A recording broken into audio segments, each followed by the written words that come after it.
اسلام کی جامع، مختصر اور عام فہم تشریح۔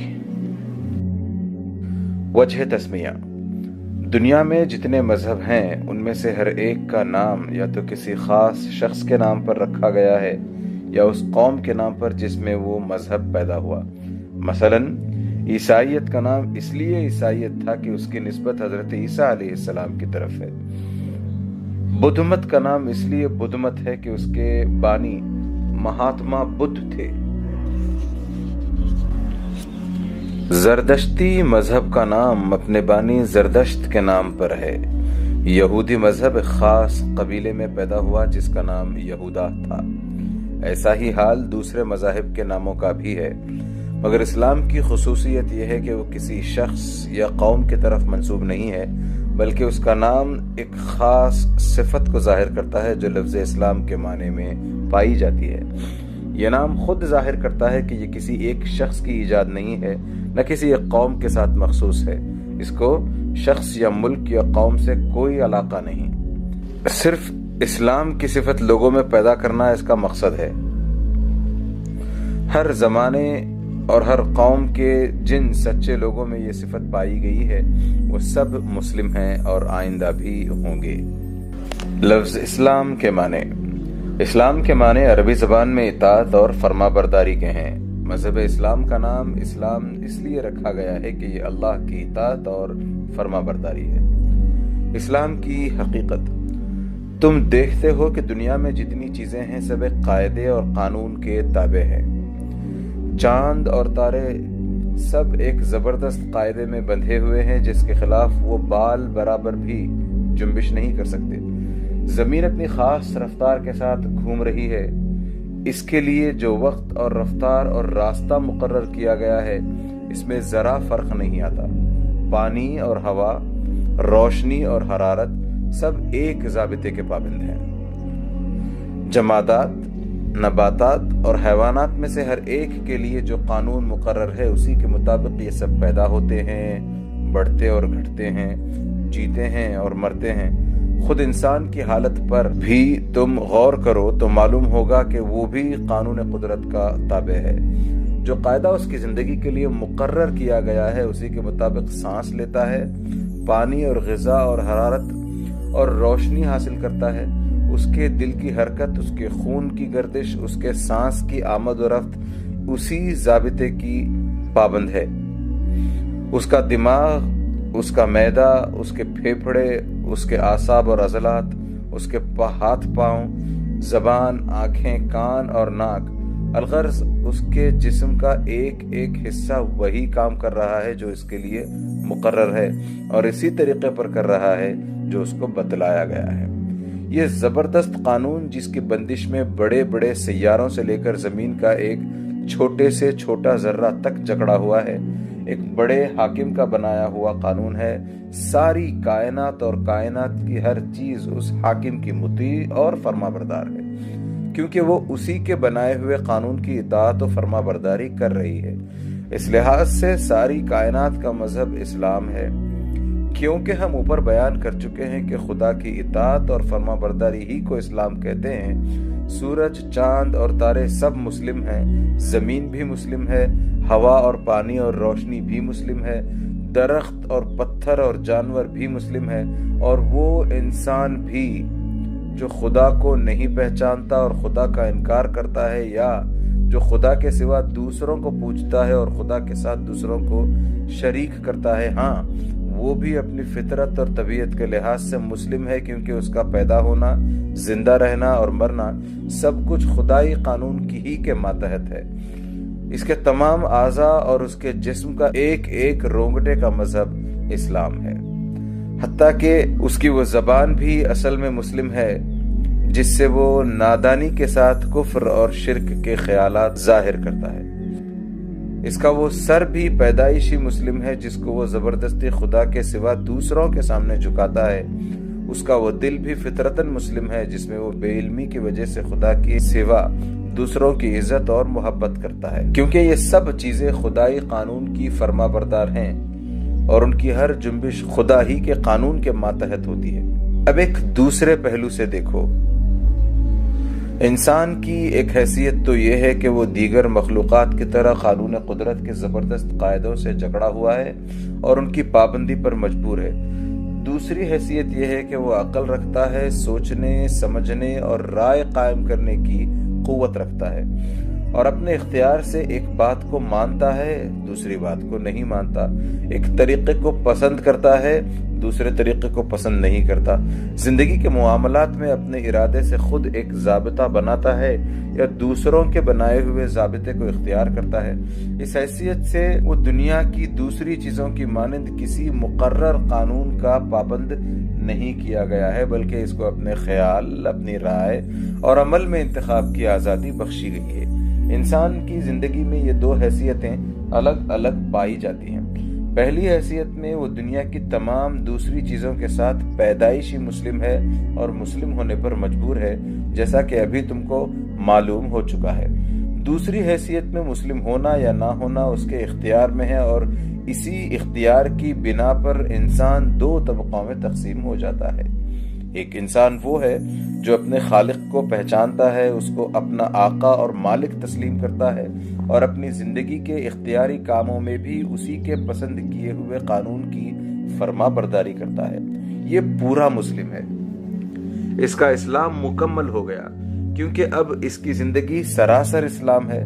اب وہ جان بوجھ کر بھی اسی کا فرما بردار بن گیا جس کی فرما برداری وہ بغیر جانے بوجھے کر رہا تھا۔ اب وہ اپنے ارادے سے بھی اسی خدا کا مطیع ہے جس کا مطیع وہ بلا ارادہ تھا۔ اب اس کا علم سچا ہے کیونکہ وہ اس خدا کو جان گیا ہے جس نے اس کو جاننے اور علم حاصل کرنے کی قوت دی ہے۔ اب اس کی عقل اور رائے درست ہے کیونکہ اس نے سوچ سمجھ کر اسی خدا کی اطاعت کا فیصلہ کیا ہے جس نے اسے سوچنے، سمجھنے اور رائے قائم کرنے کی قابلیت بخشی۔ اب اس کی زبان صادق ہے کیونکہ وہ اسی اللہ کا اقرار کر رہی ہے جس نے اس کو بولنے کی قوت عطا کی ہے۔ اب اس کی ساری زندگی میں راستی ہی راستی ہے کیونکہ وہ اختیار و بے اختیاری دونوں حالتوں میں خدا کے قانون کا پابند ہے۔ اب ساری کائنات سے اس کی آشتی ہو گئی ہے کیونکہ کائنات کی ساری چیزیں جس کی بندگی کر رہی ہیں اسی کی بندگی وہ بھی کر رہا ہے۔ اب وہ زمین پر خدا کا خلیفہ نائب ہے، ساری دنیا اس کی ہے اور وہ خدا کا ہے۔ کفر کی حقیقت۔ اس کے مقابلے میں دوسرا انسان وہ ہے جو مسلم پیدا ہوا تو ہو اور اپنی زندگی بھر بے جانے بوجھے مسلم ہی رہا، مگر اپنے علم اور عقل کی قوت سے کام لے کر اس نے خدا کو نہ پہچانا اور اپنے اختیار کی حد میں اس نے خدا کی اطاعت کرنے سے انکار کر دیا۔ یہ شخص کافر ہے۔ کفر کے اصل معنی چھپانے اور پردہ ڈالنے کے ہیں۔ ایسے شخص کو کافر اس لیے کہا جاتا ہے کہ اس نے اپنی فطرت پر نادانی کا پردہ ڈال رکھا ہے۔ وہ اسلام کی فطرت پر پیدا ہوا ہے، اس کا سارا جسم اور جسم کا ہر حصہ اسلام کی فطرت پر کام کر رہا ہے۔ اس کے گرد و پیش ساری دنیا اسلام پر چل رہی ہے، مگر اس کی عقل پر پردہ پڑ گیا ہے۔ تمام دنیا کی اور خود اپنی فطرت اس سے چھپ گئی ہے۔ وہ اس کے خلاف سوچتا ہے، اس کے خلاف چلنے کی کوشش کرتا ہے۔ اب تم سمجھ سکتے ہو کہ جو شخص کافر ہے وہ کتنی بڑی گمراہی میں مبتلا ہے۔ کفر کے نقصانات۔ کفر ایک جہالت ہے، بلکہ اصلی جہالت کفر ہی ہے۔ اس سے بڑھ کر اور کیا جہالت ہو سکتی ہے کہ انسان اللہ سے نا واقف ہو۔ ایک شخص کائنات کے اتنے بڑے کارخانے کو رات دن چلتے ہوئے دیکھتا ہے، مگر نہیں جانتا کہ اس کارخانے کو بنانے والا اور چلانے والا کون ہے۔ وہ کون کاریگر ہے جس نے کوئلے اور لوہے اور کیلشیم اور سوڈیم اور ایسی ہی چند چیزوں کو ملا کر انسان جیسی لاجواب مخلوق پیدا کر دی۔ ایک شخص دنیا میں ہر طرف ایسی چیزیں اور ایسے کام دیکھتا ہے جس میں بے نظیر انجینئری، ریاضی دانی، کیمیا دانی اور ساری دانائیوں کے کمالات نظر آتے ہیں، مگر وہ نہیں جانتا کہ وہ علم اور حکمت اور دانش والی ہستی کون سی ہے جس نے کائنات میں یہ سارے کام انجام دیے ہیں، جس کو علم کا پہلا سرا ملا ہی نہ ہو۔ وہ خواہ کتنا ہی غور و فکر کرے اور کتنی ہی تلاش و تجسس میں سر کھپائے، اس کو کسی شعبے میں علم کا سیدھا راستہ نہ ملے گا، کیونکہ اس کو شروع میں بھی جہالت کا اندھیرا نظر آئے گا اور آخر میں بھی وہ اندھیرے کے سوا کچھ نہ دیکھے گا۔ کفر ایک ظلم ہے، بلکہ سب سے بڑا ظلم کفر ہی ہے۔ تم جانتے ہو کہ ظلم کسے کہتے ہیں؟ ظلم یہ ہے کہ کسی چیز سے اس کی طبیعت اور فطرت کے خلاف زبردستی کام لیا جائے۔ تم کو معلوم ہو چکا ہے کہ دنیا میں جتنی چیزیں ہیں سب اللہ کی تابع فرمان ہیں، اور ان کی فطرت ہی اسلام یعنی قانون خداوندی کی اطاعت ہے۔ خود انسان کو حکومت کرنے کا تھوڑا سا اختیار تو ضرور دیا ہے، مگر ہر چیز کی فطرت یہ چاہتی ہے کہ اس سے خدا کی مرضی کے مطابق کام لیا جائے۔ لیکن جو شخص کفر کرتا ہے وہ ان سب چیزوں سے ان کی فطرت کے خلاف کام لیتا ہے۔ وہ اپنے دل میں دوسروں کی بزرگی اور محبت اور خوف کے بت بٹھاتا ہے، حالانکہ دل کی فطرت یہ چاہتی ہے کہ اس میں خدا کی بزرگی اور محبت اور خوف ہو۔ وہ اپنے اعضاء سے اور دنیا کی ان سب چیزوں سے جو اس کے اختیار میں ہیں خدا کی مرضی کے خلاف کام لیتا ہے، حالانکہ ہر چیز کی طبیعت یہ چاہتی ہے کہ اس سے قانون خداوندی کے مطابق کام لیا جائے۔ بتاؤ ایسے شخص سے بڑھ کر اور ظالم کون ہوگا جو اپنی زندگی میں ہر وقت ہر چیز پر حتیٰ کہ خود اپنے وجود پر بھی ظلم کرتا رہے۔ کفر صرف ظلم ہی نہیں، بغاوت اور ناشکری اور نمک حرامی بھی ہے۔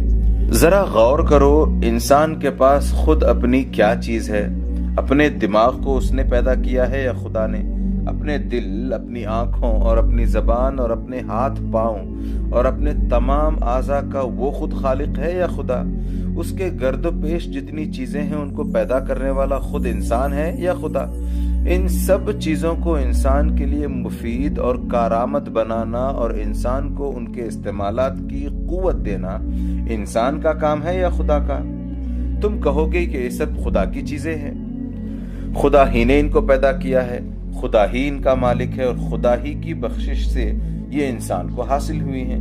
جب اصل حقیقت یہ ہے تو اس سے بڑا باغی کون ہوگا جو خدا کے دیے ہوئے دماغ سے خدا ہی کے خلاف سوچنے کی خدمت لے، خدا کے بخشے ہوئے دل میں خدا ہی کے خلاف خیالات رکھے۔ خدا نے جو آنکھیں، جو زبان، جو ہاتھ پاؤں اور دوسری جو چیزیں عطا کی ہیں ان کو خدا ہی کی پسند اور اس کی مرضی کے خلاف استعمال کرے۔ اگر کوئی ملازم اپنے آقا کا نمک کھا کر اس سے بے وفائی کرتا ہے تو اس کو نمک حرام تم کہتے ہو۔ اگر کوئی سرکاری افسر حکومت کے دیے ہوئے اختیارات کو خود حکومت ہی کے خلاف استعمال کرتا ہے تو تم اسے باغی کہتے ہو۔ لیکن انسان کے مقابلے میں انسان کی نمک حرامی، غداری اور احسان فراموشی کیا حقیقت رکھتی ہے؟ انسان کو کہاں سے رزق دیتا ہے؟ وہ خدا کا دیا ہوا رزق ہی تو ہے۔ حکومت اپنے ملازموں کو جو اختیار دیتی ہے وہ کہاں سے آئے ہیں؟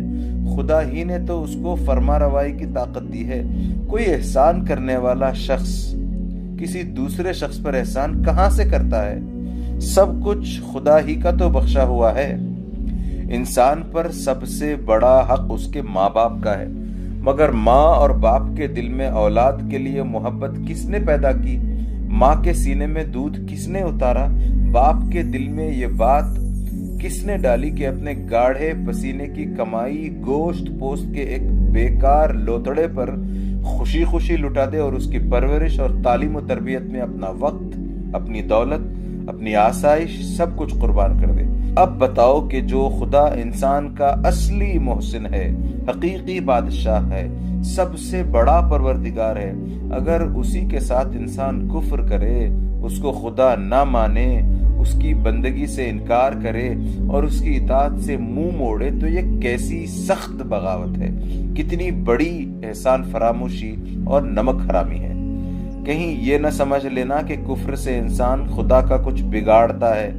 جس بادشاہ کی سلطنت اتنی بڑی ہے کہ ہم بڑی دوربین لگا کر بھی اب تک یہ نہ معلوم کر سکے کہ وہ کہاں سے شروع ہوتی ہے اور کہاں ختم، جس بادشاہ کی طاقت اتنی زبردست ہے کہ ہماری زمین اور سورج اور مریخ اور ایسے ہی کروڑوں سیارے اس کے اشاروں پر گیند کی طرح پھر رہے ہیں، جس بادشاہ کی دولت ایسی بے پایاں کہ ساری کائنات میں جو کچھ ہے اسی کا ہے، اس میں کوئی حصے دار نہیں، جو بادشاہ ایسا بے نیاز ہے کہ سب اس کے محتاج ہے۔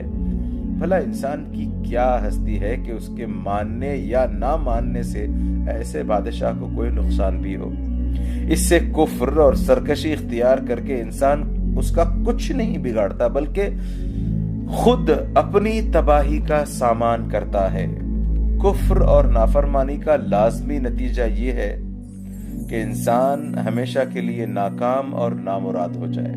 ایسے شخص کو علم کا سیدھا راستہ کبھی نہ مل سکے گا، کیونکہ جو علم خود اپنے خالق کو نہ جانے وہ کس چیز کو صحیح طرح جان سکتا ہے؟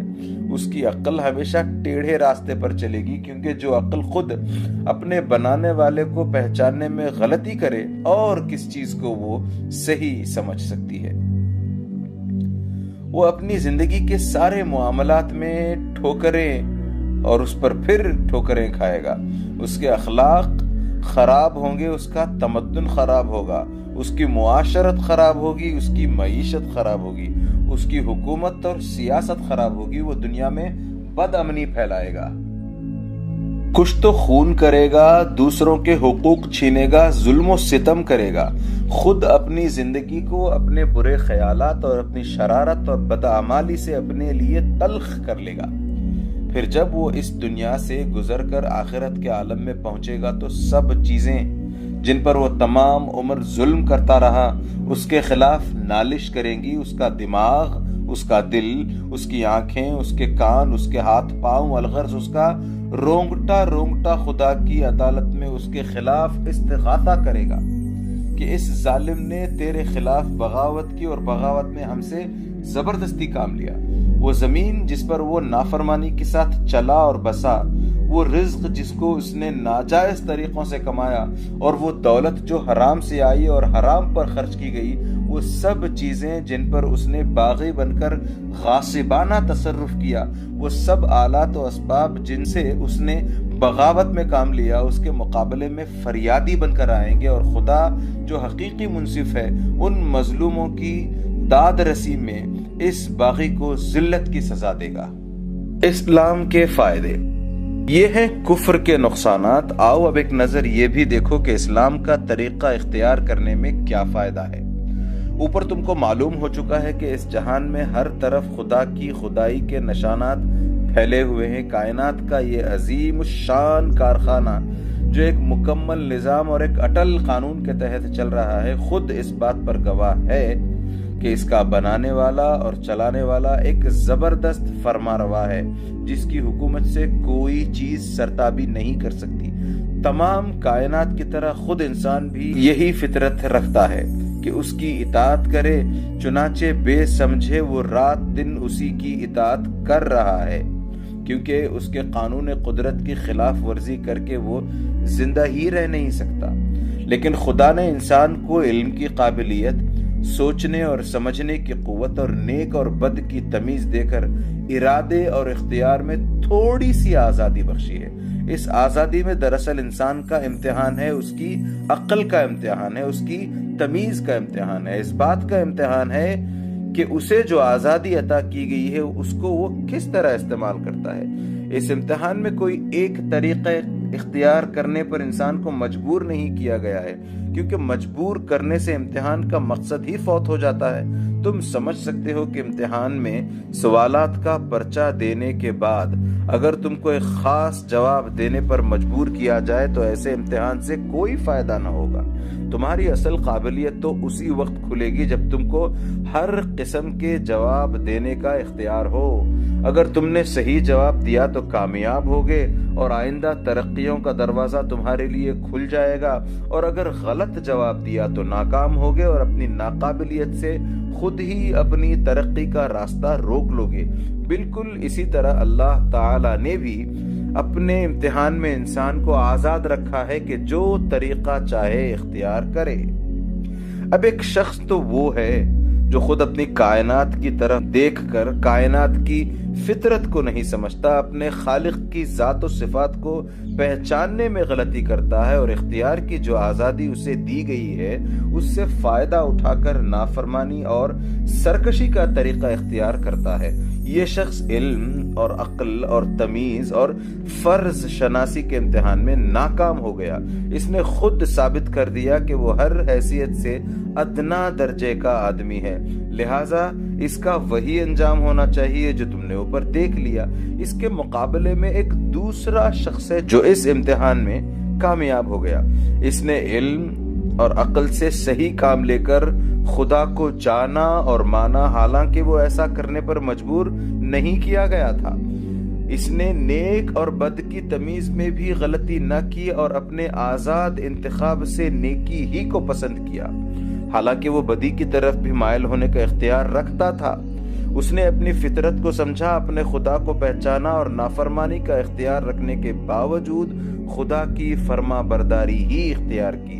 اس شخص کو امتحان میں اسی وجہ سے تو کامیابی نصیب ہوئی کہ اس نے اپنی عقل سے ٹھیک کام لیا، آنکھوں سے ٹھیک دیکھا، کانوں سے ٹھیک سنا، دماغ سے ٹھیک رائے قائم کی اور دل سے اسی بات کی پیروی کرنے کا فیصلہ کیا جو ٹھیک تھی۔ اس نے حق کو پہچان کر یہ بھی ثابت کر دیا کہ وہ حق شناس ہے اور حق کے آگے سر جھکا کر یہ بھی دکھا دیا کہ وہ حق پرست ہے۔ ظاہر ہے کہ جس شخص میں یہ صفات موجود ہوں اس کو دنیا اور آخرت دونوں میں کامیاب ہونا چاہیے۔ وہ علم اور عمل کے ہر میدان میں صحیح راستہ اختیار کرے گا، اس لیے کہ جو شخص ذات خداوندی سے واقف ہے اور اس کی صفات کو پہچانتا ہے وہ دراصل علم کی ابتدا کو بھی جانتا ہے اور اس کی انتہا کو بھی۔ ایسا شخص کبھی غلط راستوں میں بھٹک نہیں سکتا کیونکہ اس کا پہلا قدم بھی صحیح پڑا ہے اور جس آخری منزل پر اسے جانا ہے اس کو بھی یقین کے ساتھ جانتا ہے۔ اب وہ فلسفیانہ غور و خوض سے کائنات کے اسرار سمجھنے کی کوشش کرے گا، ایک کافر فلسفی کی طرح کبھی شکوک و شبہات کی بھول بھلیوں میں گم نہ ہوگا۔ وہ سائنس کے ذریعے سے قدرت کے قوانین کو معلوم کرنے کی کوشش کرے گا، کائنات کے چھپے ہوئے خزانوں کو نکالے گا، خدا نے جو قوتیں دنیا میں اور خود انسانوں کے وجود میں پیدا کی ہیں ان کو ڈھونڈ ڈھونڈ کر معلوم کرے گا، زمین و آسمان میں جتنی چیزیں ہیں ان سب سے کام لینے کے بہتر سے بہتر طریقے دریافت کرے گا، مگر خدا شناسی ہر موقع پر اس کو سائنس کا غلط استعمال کرنے سے روکے گی۔ وہ کبھی اس غلط فہمی میں نہ پڑے گا کہ میں ان چیزوں کا مالک ہوں، میں نے فطرت پر فتح پالی ہے، میں اپنے نفع کے لیے سائنس سے مدد لوں گا، دنیا کو زیر و زبر کر دوں گا، لوٹ مار اور کشت و خون کر کے اپنی طاقت کا سکہ سارے جہان میں بٹھا دوں گا۔ یہ ایک کافر سائنٹسٹ کا کام ہے۔ مسلم سائنٹسٹ جتنا زیادہ سائنس پر عبور حاصل کرے گا اتنا ہی خدا پر اس کا یقین زیادہ ہوگا اور اتنا ہی زیادہ وہ خدا کا شکر گزار بندہ بنے گا۔ اس کا عقیدہ یہ ہوگا کہ میرے مالک نے میری قوت اور میرے علم میں جو اضافہ کیا ہے اس میں میں اپنی اور تمام انسانوں کی بھلائی کے لیے کوشش کروں گا اور یہی اس کا صحیح شکریہ ہے۔ اس طرح تاریخ، معاشیات، سیاسیات، قانون اور دوسرے علوم و فنون میں بھی ایک مسلم اپنی تحقیق اور جد و جہد کے لحاظ سے ایک کافر کے مقابلے میں کم نہ رہے گا، مگر دونوں کی نظر میں بڑا فرق ہوگا۔ مسلم ہر علم کا معاملہ صحیح نظر سے کرے گا، صحیح مقصد کے لیے کرے گا اور صحیح نتیجے پر پہنچے گا۔ تاریخ میں وہ انسان کے گزشتہ تجربوں سے ٹھیک ٹھیک سبق لے گا، قوموں کی ترقی و تنزل کے صحیح اسباب معلوم کرے گا، ان کی تہذیب و تمدن کی مفید چیزیں دریافت کرے گا، ان کے نیک دل لوگوں کے حالات سے فائدہ اٹھائے گا اور ان تمام چیزوں سے بچے گا جس کی بدولت پچھلی قومیں تباہ ہو گئیں۔ معاشیات میں دولت کمانے اور خرچ کمانے کے ایسے طریقے معلوم کرے گا جن سے تمام انسانوں کا بھلا ہو، نہ یہ کہ ایک کا فائدہ اور بہتوں کا نقصان ہو۔ سیاسیات میں اس کی تمام توجہ اس طرف صرف ہوگی کہ دنیا میں امن، عدل اور انصاف اور نیکی اور شرافت کی حکومت ہو۔ کوئی شخص یا کوئی جماعت خدا کے بندوں کو اپنا بندہ نہ بنائے، حکومت اور اس کی تمام طاقتوں کو خدا کی امانت سمجھا جائے اور بندگان خدا کی بہتری کے لیے استعمال کیا جائے۔ قانون میں وہ اس نظر سے غور کرے گا کہ عدل و انصاف کے ساتھ لوگوں کے حقوق مقرر کیے جائیں اور کسی صورت سے کسی پر ظلم نہ ہونے پائے۔ مسلم کے اخلاق میں خدا ترسی، حق شناسی اور راست بازی ہوگی۔ وہ دنیا میں یہ سمجھ کر رہے گا کہ سب چیزوں کا مالک خدا ہے، میرے پاس اور سب انسانوں کے پاس جو کچھ ہے خدا ہی کا دیا ہوا ہے، میں کسی چیز کا حتیٰ کہ خود اپنے جسم اور جسمانی قوتوں کا بھی مالک نہیں ہوں، سب کچھ خدا کی امانت ہے اور اس امانت میں تصرف کرنے کا اختیار جو مجھے دیا گیا ہے اس کو خدا ہی کی مرضی کے مطابق استعمال کرنا چاہیے۔ ایک دن خدا مجھ سے اپنی یہ امانتیں واپس لے لے گا اور اس وقت مجھ کو ایک ایک چیز کا حساب دینا ہوگا۔ یہ سمجھ کر جو شخص دنیا میں رہے گا اس کے اخلاق کا اندازہ کرو۔ وہ اپنے دل کو برے خیالات سے پاک رکھے گا، وہ اپنے دماغ کو برائی کی فکر سے بچائے گا، وہ اپنی آنکھوں کو بری نگاہ سے روکے گا، وہ اپنے کانوں کو برائی سننے سے باز رکھے گا، وہ اپنی زبان کی حفاظت کرے گا تاکہ اس سے حق کے خلاف کوئی بات نہ نکلے۔ وہ اپنے پیٹ کو حرام کے رزق سے بھرنے کے بجائے بھوکا رہنا زیادہ پسند کرے گا۔ وہ اپنے ہاتھوں کو ظلم کے لیے کبھی نہ اٹھائے گا، وہ اپنے پاؤں کو برائی کے راستے پر کبھی نہ چلائے گا، وہ اپنے سر کو باطل کے سامنے کبھی نہ جھکائے گا، خواہ وہ کاٹ ہی کیوں نہ ڈالا جائے۔ وہ اپنی کسی خواہش اور کسی ضرورت کو ظلم اور ناحق کے راستے سے کبھی نہ پورا کرے گا۔ وہ نیکی اور شرافت کا مجسمہ ہوگا، حق اور صداقت کو ہر چیز سے زیادہ عزیز رکھے گا اور اس کے لیے اپنی ذات کے ہر فائدے اور اپنے دل کی ہر خواہش کو بلکہ اپنی ذات کو بھی قربان کر دے گا۔ وہ ظلم اور ناراستی کو ہر چیز سے زیادہ ناپسند کرے گا اور کسی نقصان سے خوف یا کسی فائدے کے لالچ میں اس کا ساتھ دینے پر آمادہ نہ ہوگا۔ دنیا کی کامیابی بھی ایسے ہی شخص کا حصہ ہے۔ اس سے بڑھ کر دنیا میں کوئی معزز اور شریف نہ ہوگا کیونکہ اس کا سر خدا کے سوا کسی کے سامنے جھکنے والا نہیں اور اس کا ہاتھ خدا کے سوا کسی کے آگے پھیلنے والا نہیں۔ ذلت ایسے شخص کے پاس کیوں کر پھٹک سکتی ہے؟ اس سے بڑھ کر دنیا میں کوئی طاقتور بھی نہ ہوگا کیونکہ اس کے دل میں خدا کے سوا کسی اور کا خوف ہی نہیں ہوگا اور اس کو خدا کے سوا کسی سے بخشش اور انعام کا لالچ بھی نہیں ہوگا۔ کون سی طاقت ہے جو ایسے شخص کو حق اور راستی سے ہٹا سکتی ہو اور کون سی دولت ہے جو اس کا ایمان خرید سکتی ہو؟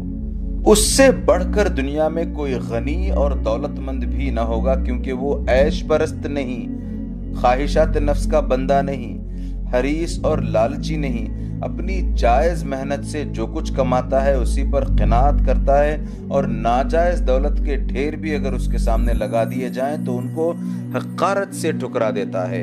یہ اطمینان کی دولت ہے جس سے بڑھ کر کوئی دولت انسان کے لیے بڑی نہیں ہو سکتی۔ اس سے بڑھ کر دنیا میں کوئی محبوب اور ہر دل عزیز بھی نہ ہوگا کیونکہ وہ ہر شخص کا حق ادا کرے گا اور کسی کا حق نہ مارے گا، ہر شخص سے نیکی کرے گا اور اس کے بدلے میں اپنے لیے کچھ نہ چاہے گا۔ لوگوں کے دل آپ سے آپ اس کی طرف کھینچیں گے اور ہر شخص اس کی عزت اور اس سے محبت کرنے پر مجبور ہوگا۔ اس سے بڑھ کر دنیا میں کسی کا اعتبار بھی نہ ہوگا کیونکہ وہ امانت میں خیانت نہ کرے گا، صداقت سے منہ نہ موڑے گا، وعدے کا سچا اور معاملے کا کھرا ہوگا اور ہر کام میں یہ سمجھ کر ایمانداری برتے گا کہ کوئی اور دیکھنے والا ہو نہ ہو مگر خدا تو سب کچھ دیکھ رہا ہے۔ ایسے شخص کی ساکھ کا کیا پوچھنا، کون ہے جو اس پر بھروسہ نہ کرے گا؟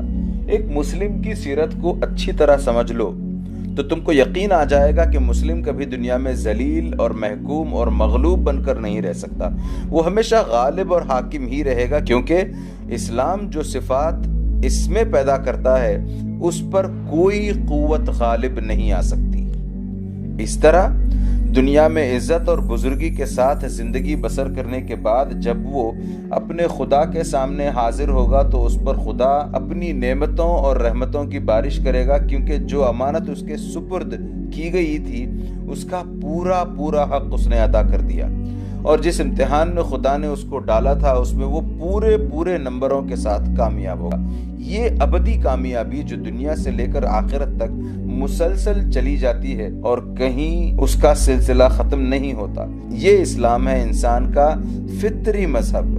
یہ کسی قوم اور ملک کے ساتھ خالص نہیں، ہر زمانے اور ہر قوم اور ہر ملک میں خدا شناس اور حق پسند لوگ گزرے ہیں، ان کا سب کا یہی مذہب تھا، وہ مسلم تھے، خواہ ان کی زبان میں اس مذہب کا نام اسلام ہو یا کچھ اور۔